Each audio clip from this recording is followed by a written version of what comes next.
Cochin corporation കൗൺസിലറുമായ Deepthi Mary Varghese ലൈനിൽ ചേരുന്നുണ്ട്.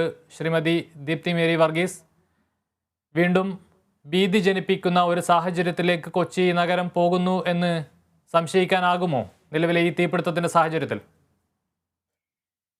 13 ദിവസം അഗ്നിബാധയുണ്ടായ ശേഷം കേരളത്തിന്റെ വ്യവസായ വകുപ്പ് മന്ത്രിയും ലോക്കൽ സെൽഫ് ഗവൺമെന്റ് മന്ത്രിയായ ശ്രീ രാജേഷും ആരോഗ്യ വകുപ്പ് മന്ത്രി വീണ ജോർജും ഇവിടെ വന്നൊരു മീറ്റിംഗ് കൂടുകയും അവർ പറഞ്ഞ ചില കാര്യങ്ങളുണ്ട്. ഇനി ഇത്തരത്തിലുള്ള സാഹചര്യങ്ങൾ ഉണ്ടാവില്ല എന്നും ഉണ്ടായാൽ അതിനുള്ള എല്ലാ സജ്ജീകരണങ്ങളും ചെയ്യും എന്നുമാണ് പറഞ്ഞത്. പക്ഷെ ഈ നിമിഷം വരെ അത്തരത്തിലുള്ള എന്തെങ്കിലും പുതുതായുള്ള ഒരു സാഹചര്യം അവിടെ ഉണ്ടാക്കി അഗ്നിബാധ ഉണ്ടായാൽ അത് കെടുത്താനുള്ള എന്തെങ്കിലും ചെയ്തതായിട്ട് കൗൺസിലർ എന്നുള്ള നിലയ്ക്ക് ഞങ്ങളുടെ അറിവിലില്ല, ഞങ്ങളുടെ ആരുടെയും അറിവിലില്ല. ഈ ബ്രഹ്മപുരവുമായി ബന്ധപ്പെട്ട് അഗ്നിബാധയ്ക്ക് ശേഷം ആദ്യത്തെ കൗൺസിൽ യോഗം വിളിച്ചപ്പോഴാണ് UDF കൗൺസിലർമാർ അത് കൗൺസിൽ യോഗത്തിലേക്ക് കയറി ചെന്നപ്പോഴാണ് അവിടെ പോലീസിനെ കൊണ്ട് തടഞ്ഞത്. 200-ലധികം പോലീസിനെ നിർത്തിയായിരുന്നു അന്ന് മേയർ അകത്തേക്ക് കയറി വന്നത്. അദ്ദേഹം ആരെയാണ് ഭയപ്പെട്ടിപ്പോഴും ഞങ്ങൾക്കറിയില്ല. ഞങ്ങൾ പ്രതിപക്ഷ കൗൺസിലർമാർ 30 പേരുണ്ട്, BJPയുടെ കൗൺസിലർമാർ 5 പേരുണ്ട്. ഈ 35 പേരെ തടയാൻ വേണ്ടിയിട്ടാണോ പോലീസിനെ നിർത്തിയത് എന്നുള്ളതായിരുന്നു ഞങ്ങൾ അന്ന് ചോദിച്ചത്. ഞങ്ങളെ കൗൺസിൽ ഹാളിലേക്ക് കടക്കാൻ സമ്മതിച്ചില്ല. ഞാനിത് പറയാൻ കാരണം അന്ന് ഇത് എന്താണ് ബ്രഹ്മപുരത്ത് സംഭവിച്ചതെന്നും ഇനിയും എന്തെല്ലാം നടപടികളാണ് കൊച്ചി നഗരസഭയിൽ എടുക്കേണ്ടതെന്നും ഞങ്ങൾക്ക് പറയാൻ നിർദ്ദേശങ്ങൾ ഉണ്ടായിരുന്നു. ഞങ്ങളുടെ നിർദ്ദേശങ്ങൾ കേൾക്കാൻ തയ്യാറായില്ല. അവിടെ എന്താണ് സംഭവിച്ചത്, ഇനിയും എന്താണ് ഈ ഭരണസമിതി ചെയ്യാൻ പോകുന്നത് എന്നുള്ളത് അറിയാനുള്ള അവകാശം ഞങ്ങൾക്കുണ്ടായിരുന്നു. ഇത് രണ്ടും അവിടെ സംഭവിച്ചിട്ടില്ല. ഏകപക്ഷീയമായി ഏകാധിപത്യ പ്രവൃത്തിയാണ് കൊച്ചി നഗരസഭയുടെ മേയർ കാണിച്ചുകൊണ്ടിരിക്കുന്നത്. ഞങ്ങളുമായി ചർച്ച ചെയ്യുവാൻ തയ്യാറാകുന്നില്ല. എന്താണ് അവർ ആരെയാണ് ഭയപ്പെടുന്നത്? ബ്രഹ്മപുരത്ത് എന്ത് അഴിമതിയൊക്കെയാണ് നടന്നുകൊണ്ടിരിക്കുന്നത്? അല്ലെങ്കിൽ നിലവിൽ നടന്ന ഈ അഴിമതി ഇല്ലാതാക്കാൻ എന്ത് നടപടിയാണ് സ്വീകരിച്ചത്? ഈ കമ്പനി ചെയ്തത് അഴിമതിയാണ് എന്നുള്ളത് പകൽ പോലെ വ്യക്തമാണ്. ഈ കമ്പനിക്ക് ബയോമൈനിങ് ചെയ്യാൻ കഴിയില്ല എന്നുള്ളത് വ്യക്തമായി.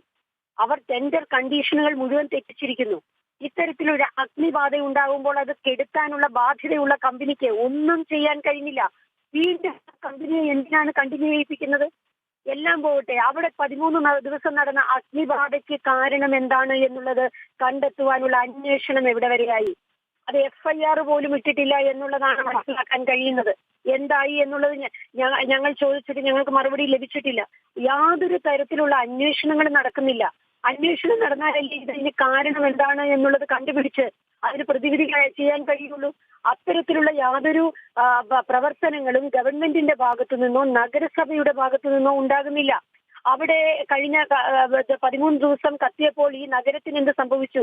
ജനങ്ങൾക്ക് എന്തുതരം ആരോഗ്യ പ്രശ്നമാണ് സംഭവിച്ചിരിക്കുന്നത്? പരിസ്ഥിതിക്ക് എന്ത് സംഭവിച്ചു? അവിടെ ഉള്ള ജലത്തിന് എന്ത് സംഭവിച്ചു?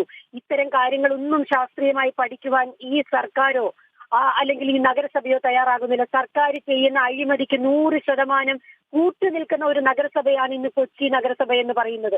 ഇപ്പോൾ ഈ അഗ്നിബാധ വീണ്ടും ഉണ്ടായിരിക്കുന്നു.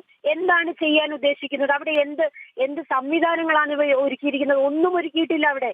ആ അഗ്നി ഉണ്ടായാൽ അഗ്നി കത്തി തീരുക, പ്ലാസ്റ്റിക് മുഴുവൻ കത്തിത്തീരുക, അതിൽ നിന്നുണ്ടാകുന്ന വാതകങ്ങൾ ഈ നഗരസഭയിലെ ജനങ്ങൾ ശ്വസിച്ചു തീർക്കുക, അങ്ങനെ മരണം സംഭവിക്കുക.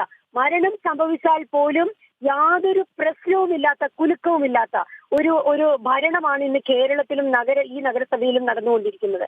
ഇത്രയും ജനവിരുദ്ധമായ ഒരു ഭരണം കേരളത്തിന്റെ ചരിത്രത്തിൽ ഉണ്ടായിട്ടില്ല. ജനങ്ങളുടെ ജീവൻ വെച്ച് പന്താടുന്ന ഒരു ഗവൺമെന്റാണ് ഇന്ന് കേരളത്തിലുള്ളത്. മുഖ്യമന്ത്രിയുടെ കീഴിലുള്ള ഡിസാസ്റ്റർ മാനേജ്മെന്റിന് യാതൊരു ഉത്തരവാദിത്വവുമില്ല.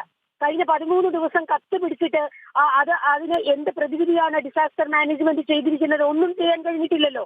എന്ത് ചെയ്തു എന്നാണ് മന്ത്രിമാർക്ക് പറയാൻ കഴിയുക? മാസ്ക് വെക്കണമെന്നൊരു മന്ത്രി വന്ന് പറഞ്ഞിട്ട് പോയി. മാസ്ക് വെച്ചിട്ടൊന്നും ഒരു കാര്യമില്ല. അവിടെ ഫയർഫോഴ്സുകാർക്ക് കൊടുത്തത് മറ്റേ ഹോസ്പിറ്റലിൽ കൊടുക്കുന്ന മാസ്ക് ആണ് കൊടുത്തത്. സർജിക്കൽ മാസ്ക് ആണ് കൊടുത്തത്.